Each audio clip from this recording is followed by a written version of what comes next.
First thing I was told when I started covering politics years ago was follow the money. It was true then. It's just as true today, if not more so. Let's talk about it with a guy who is currently the senior political reporter at MLive, but Simon Schuster was the executive director of the Michigan Campaign Finance Network, which is a nonpartisan group dedicated to doing just that, following the money in Michigan politics. He did that until last month, and now he is with MLive. Simon, good to have you here. I'd love to say that things look different this year because we're talking about so much money and coming in from weird places. The chairs change, but the game stays the same, doesn't it? Oh, very much so. I mean, if you look at 2018, that was the most expensive year in, the most expensive election in Michigan's history. And 2020, the following election, also took that title. So we're on pace, I think, for record spending that's only a short time away. And I think we've already seen that in this primary season. Yeah, it wasn't that long ago. I couldn't believe the kind of money that was being spent, say, on a U.S. Senate race 10 years ago. Now you can't even get to the table with that kind of, the ante goes up every year. But give me an idea of where your eye goes when you start looking at these, the finance reports that come in, the balance sheets. What's drawing your attention this year is kind of eye-popping.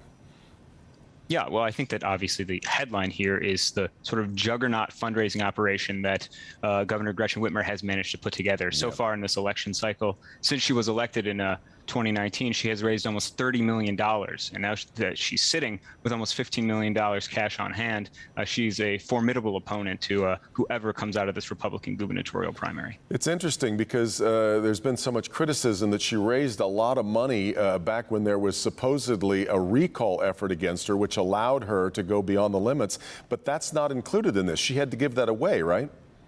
Right. So if you take away the $3.5 million that she since transferred to the Michigan Democratic Party, she still raised over $26 million. And so that's still sort of an eye-popping number. If you look at the 2018 gubernatorial election, it costs in total about a little over $93 million.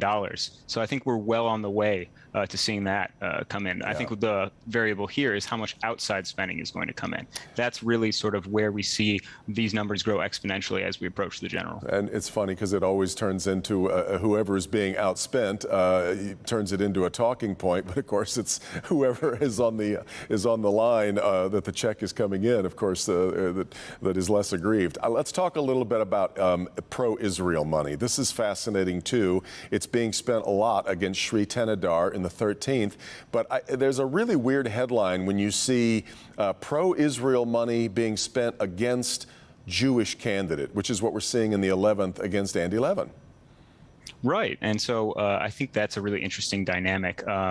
I would say that AIPAC, based upon the numbers that I've seen, or rather this affiliated super PAC that they control called the United Democracy Project, has become the single largest spender in these congressional primaries, outpacing any campaign. And so the millions that they've dropped to both the 11th and the 13th undeniably has an effect on these elections. I mean, it's the amount of money is simply kind of unprecedented. And so it is interesting to see, a member of one of the most prominent Jewish political families of the United States, right, sort of in their crosshairs for his criticism of Israel's policies in the past. But what's fascinating to me, of course, is that these ads and the millions they've spent to run them actually don't address that core issue that this group cares so much about. Instead, it's just sort of vague promotions of the candidates that are opposing the individuals they dislike.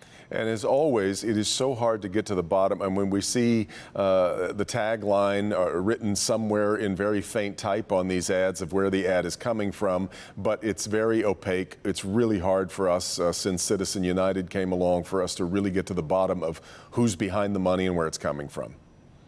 Right. I think that's certainly correct. And I think an interesting way that this is playing out, too, across the state is in our legislative races. We have primaries that are really showing the staying power and the endorsement power of our former president, Donald Trump. You see organizations such as Michigan Freedom Network and the Great Lakes Education Project sending out mail that is perhaps either supporting people who have not going after or opposing candidates who have received the endorsement of the former president. And so, we just had a news break about Betsy DeVos sending a letter to the president saying that she wants to unite the party, but it's clear that they are sort of doing what they can to shape the future of the party. Well, in fact, yes, because the president also received a letter from a lot of the candidates he's already endorsed, urging him not to saddle up with the DeVosses. I'm really curious about your thoughts on the money that's being spent in the 13th district. This is obviously one that in Detroit is being watched very closely. It's a newly drawn district. It's 9 candidates, some terrific, very sharp people in this race, but also really kind of hard to miss the wallet that one of these candidates has, and that's Sri Tenadar. Right. I think that he first kind of jumped onto Michigan's political stage with his 2018 gubernatorial run, where he spent an enormous amount of money. If my memory serves, about $18 million, and ended up only winning the city of Detroit. And so it's going to be interesting to see whether he can leverage that money more effectively than in his previous gubernatorial run. The $5 million plus, I believe it's about 8 now, that's poured into his campaign from his own personal wealth, certainly is something to go up against. But Adam Ollier is having a considerable amount of support from United Democracy Project, this AIPAC affiliated super PAC that we discussed earlier. And so this may help sort of give him the boost. To spend somewhere between $5 and $8 million on a job that pays $200,000 is less than $200,000 a year is crazy to some. But Simon, I guess the last thing I wanted to ask you, the old way that it has always been, the person who raises the most money tends to win. Now, you can argue whether the tail wags the dog, which comes first there. It becomes likely that someone's going to win, and so they can raise more money, or they raise more money and then they win. But do you see, is that still where we are, or do you see places where somebody's going to be outspent but still has a fighting chance to win? I wouldn't say that necessarily someone who has the most money is generally going to win the election. I think a good example of this actually would be the gubernatorial candidate Ryan Kelly. He hasn't raised all that much money, and he hasn't spent all that much either. But yet he's still doing decently well in the polls because he has so much name ID, in part from his arrest by the FBI at the beginning of June. Yeah.